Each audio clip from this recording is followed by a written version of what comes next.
ဒီစီရရတဲ့အနံလေးကတန့်ပြီးတော့လန်းဆန်းနေရပဲဆိုပြီးတော့ပြောတာမျိုးခံချင်နေဆိုရင်ဒီအနံလေးကိုစမ်းကြည့်ပါ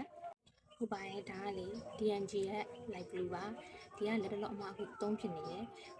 3ကလောက်တောင်ဖြစ်နေပေါ့နော်ဒီအနံလေးကိုတော်တော်လေးသဘောကျတယ်ဒါအမအရင်တော့မသုံးဘူးပေါ့နော်ဆိုတော့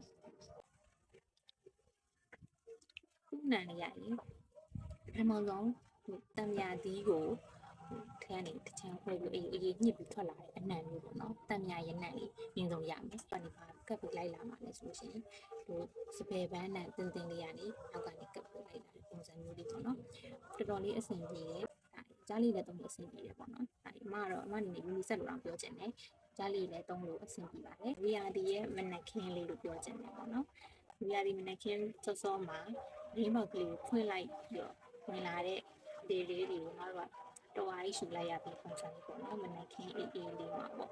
အဲ့လိုမျိုးပုံစံလေးရောက်ပါတယ်ထူလာမကြိုက်တဲ့သူစတဲ့ချင်းချင်းလေးနဲ့က fresh ဖြစ်နေခြင်းတဲ့မျိုးလေးဒါသုံးသင့်ပါတယ်ရှင်အမကလက်တော်ဒါကိုသုံးဖြစ်နေတယ်ရုံးသွားရင်လည်းသုံးတယ်ပေါ့နော် fresh type ကတော့ပုံမှန်တိုင်းကြာရှည်ရိုင်းမခံဘူးတော့အမအနေနဲ့5ချက်လောက်လို့ဆိုတော့ပေါ့နော်အမဆိုအသားမှာ2ချက်ပြီးရင်ဒီအခုမှ3ချက်လောက်ဆိုလိုက်တယ်မနက်ကဆိုလို့ရှိရင်ညနေအထိကိုဒါပြန်ပြီးတော့စွတ်စရာမလိုပဲနဲ့ညနေထိခံနေပေါ့နော်ပြီးတော့နောက်တစ်ခုသတိထားမိတာလေညနေကိုရုံးပြန်လာပြီးတော့ရေမိုးချိုးပြီးရဲ့အထိတော့မှ